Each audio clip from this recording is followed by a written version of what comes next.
Welcome to TTS 2.0. Here's a simple recipe for a zero-calorie salad.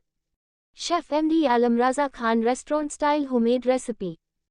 While technically no food is truly zero-calorie, the salad is very low in calories because it uses ingredients that are extremely light and high in water content.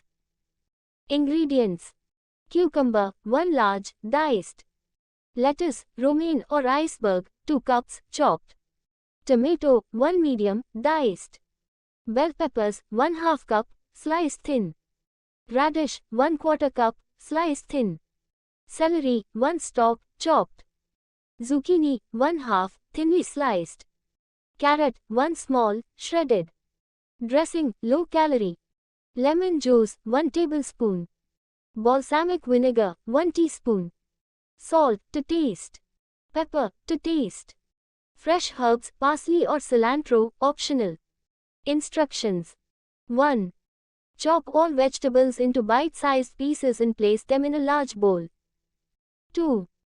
Prepare the dressing by mixing lemon juice, balsamic vinegar, salt, and pepper. 3. Toss the vegetables with the dressing until evenly coated. 4. Garnish with fresh herbs if you like. 5. Serve immediately for a crisp, refreshing salad. This salad is high in fiber, vitamins, and minerals, while being extremely low in calories. Please subscribe YouTube channel TTS 2.0. Please like and share. Thanks for you.